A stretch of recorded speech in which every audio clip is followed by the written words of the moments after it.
En la preparación de un archivo vamos a encontrar diferentes etapas. Por ejemplo, la planificación.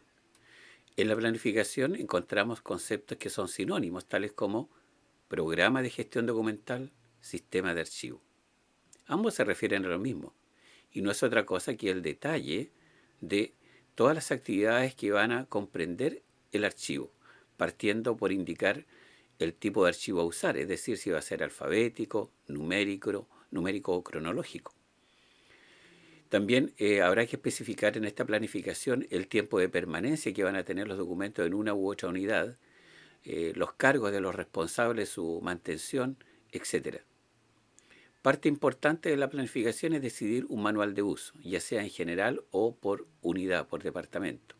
El manual de uso da la tranquilidad de que sea quien sea, que esté a cargo de la gestión de archivos en un momento dado, lo va a hacer de acuerdo a los criterios que se han definido previamente. Por cierto, el funcionario que está encargado en cualquier momento puede ausentarse de su oficina por una u otra razón.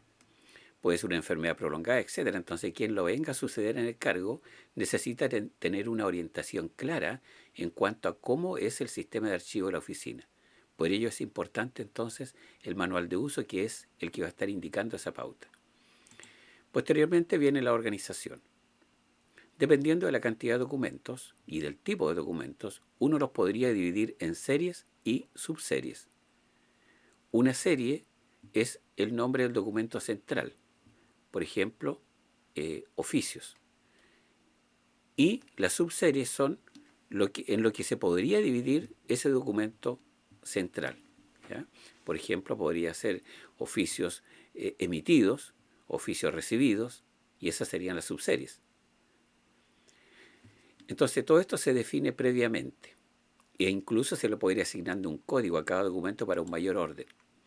Y también dentro de la preparación de un archivo está la etapa de la transferencia y preservación, que tiene que ver con definir los protocolos que se van a seguir para solicitar información a otra unidad o para facilitar información. También dentro de esta etapa hay que decidir los tiempos de conservación, es decir, cuánto va a ser el periodo de vida útil de cada documento.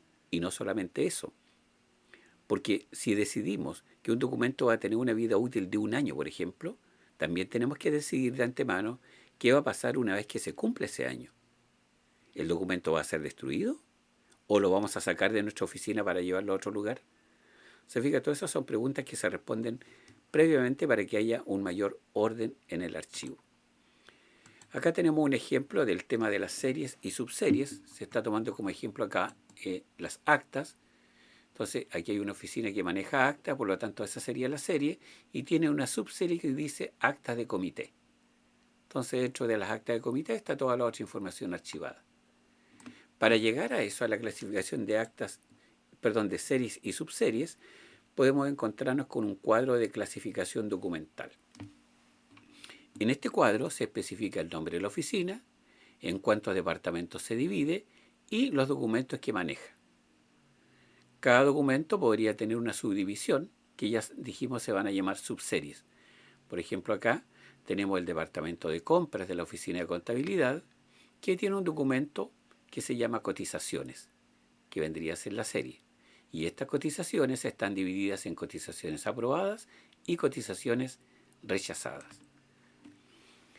Eso nos da la pauta entonces para ir trabajando con nuestro archivo de gestión, que es el que tenemos a la mano en nuestra oficina, el que utilizamos a diario. Pero una vez que estos documentos cumplen su periodo de vida útil que ha sido definido previamente, tenemos que sacarlos de ahí y llevarlos a otro lugar, que puede ser el archivo central o también puede pasar por una bodega. Como sea, tenemos que entregar los documentos a un responsable, porque donde lo entreguemos tiene que haber un encargado de recepcionarlo. Y para ello, junto con llevar toda la documentación, tenemos que llevar un inventario documental. En este inventario se anotará, ¿no es cierto?, el tipo de documento que estamos entregando, el periodo que abarca la documentación a entregar, en qué elemento lo estamos entregando, en qué soporte, físico, ¿no es cierto?, o digital. Y en el caso de los documentos que van físicos, hay que indicar incluso la cantidad de hojas que llevan, van a ir numeradas, van a ir foliadas, y eso se indica ahí. Y también, por cierto, se indicará el nombre del responsable de la entrega de la documentación, como también el responsable de su recepción. Eso es un inventario documental. Otra planilla que también podemos utilizar en el manejo de archivos es la tabla de retención documental. Esta tabla nos explica con claridad el tiempo que va a permanecer la documentación en el archivo diario que tenemos, el archivo de gestión, y cuánto tiempo va a estar también en el archivo central. Acá tenemos unas abreviaturas que se explican por acá arriba de qué se trata cada una, y también me está indicando acá que esta tabla utiliza como unidad de medida los años. Por lo tanto, considerando todo eso, podríamos leer esta tabla de la siguiente manera. Podríamos decir que las actas de reuniones van a permanecer en el archivo de gestión un año y que después de ese año van a ser eliminadas. Pero hay una observación en cuanto a que todas las actas que sean aprobadas por rectoría no van a ser eliminadas de inmediato, sino que van a pasar al archivo central por otro año y después van a ser eliminadas. Se fija entonces, esta información es clave y da tranquilidad a la persona que maneja el archivo porque está actuando según un criterio predefinido y no está aplicando su criterio personal que el día de mañana seguramente le puede generar algún problema. De eso se trata entonces esta información.